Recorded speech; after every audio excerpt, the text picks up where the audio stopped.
Hello fellows and welcome to Sonnet Sisters. I'm Jennifer.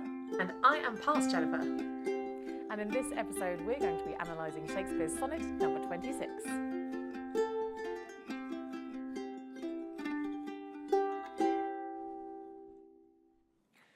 So here was my initial thought on sonnet number 26. This is so sad. This sonnet is really tragic and really beautiful and I mean, it's a little bit like, wow. It depends how you want to read it. I'm choosing in this moment to read it as like, oh no. Yeah, it really does. Here it is in full, in all of its glory. Lord of my love, to whom in vassalage thy merit hath my duty strongly knit, to thee I send this written embassage, to witness duty, not to show my wit. Duty so great, which wit so poor as mine may make seem bare in wanting words to show it, but that I hope some good conceit of thine in thy soul's thought, all naked, will bestow it. Till whatsoever star that guides my moving points on me graciously with fair aspect, and puts apparel on my tattered loving, to show me worthy of thy sweet respect. Then may I dare to boast how I do love thee. Till then, not show my head where thou mayst prove me. Oh, there's loads of words I don't understand. Okay, loads, maybe just some. Yeah, maybe just vassalage. Vassalage? Vassalage? Vassalage? Vassalage? I don't know. V-A-S-S-A-L-A-G-E.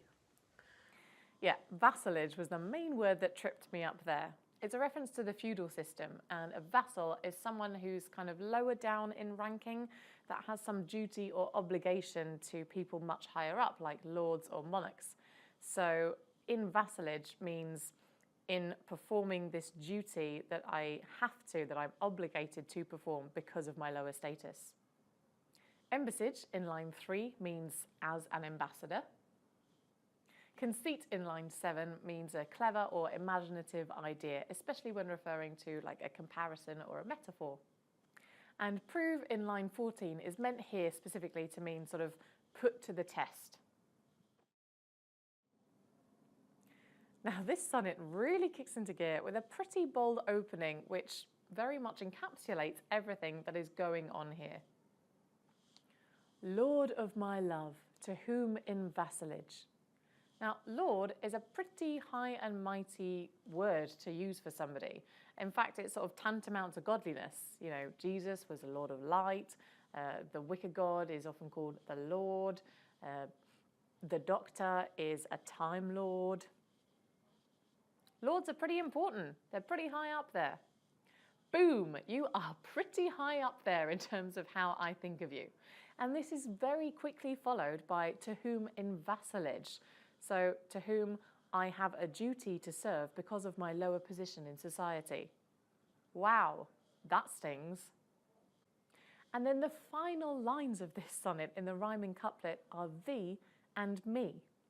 So, in the opening line of this sonnet, you have the speaker and the subject very far apart from one another. And then in the final 2 lines, he's got them where he wants them to be, together.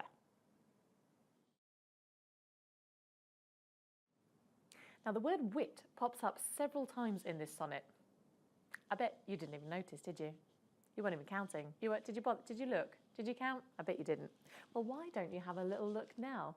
Go on, have a look through and see how many you can spot. I'll just sit here and wait with some incidental music.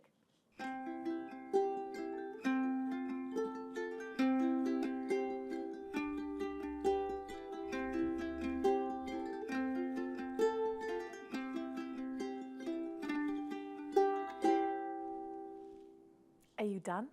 Great. How many did you spot? Because I spotted 5. Yeah, no, I'm serious. 5.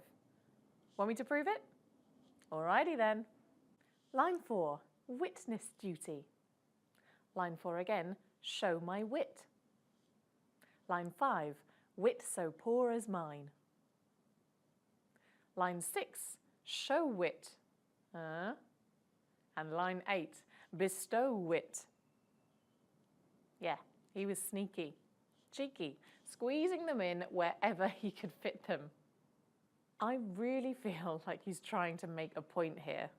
Whilst talking about how he's not clever enough to perform this duty that he's supposed to be performing, he's being clever, deliberately so, and pointing it out.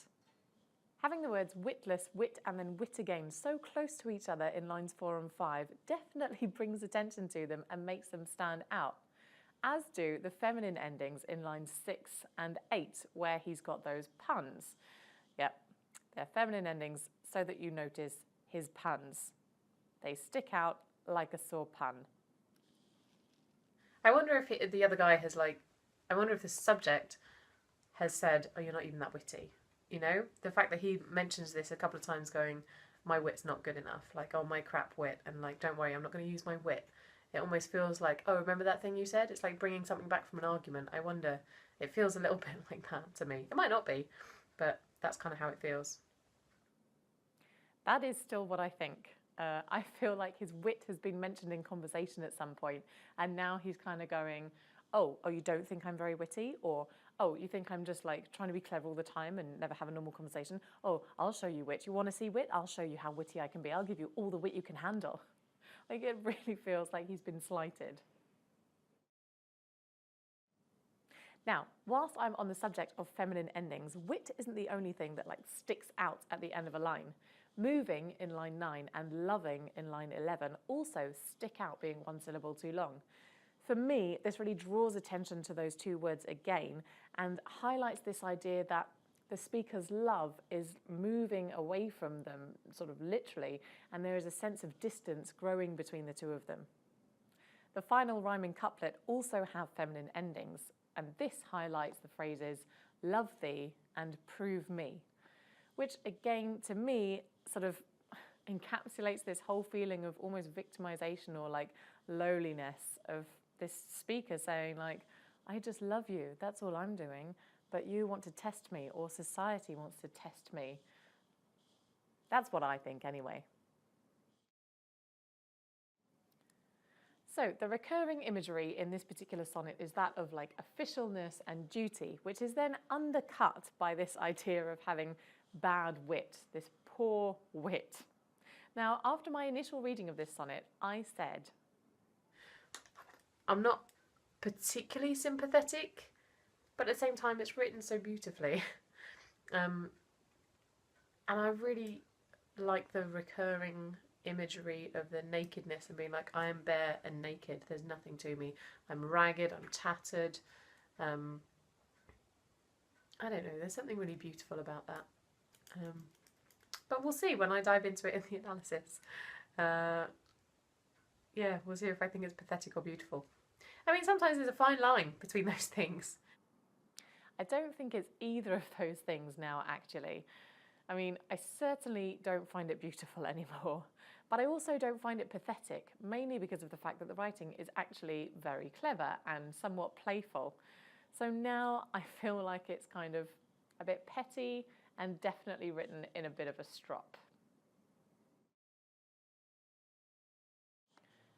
Something that I find particularly interesting here is a relationship between this sonnet and the one right before it.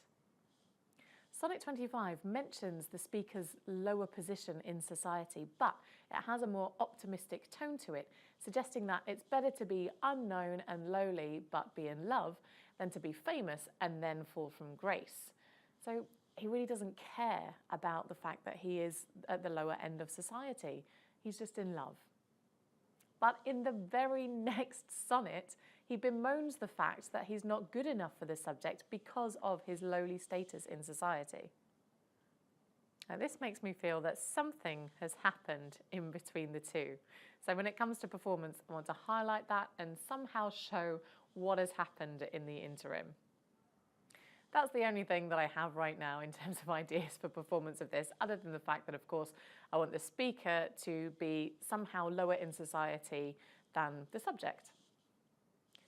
Thank you so much for watching. You can catch the performance of this over the weekend, so do keep your eyes peeled for that. And of course, next week, you'll be able to see Anna analysing and performing sonnet number 27. So look out for that.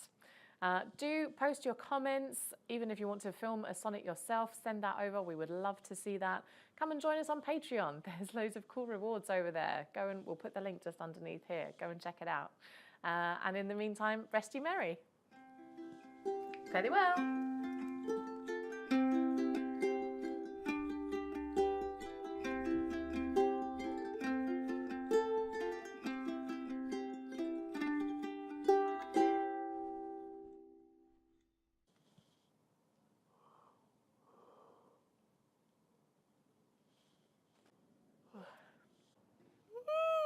I don't know how this has happened. Okay, stop yawning. Oh.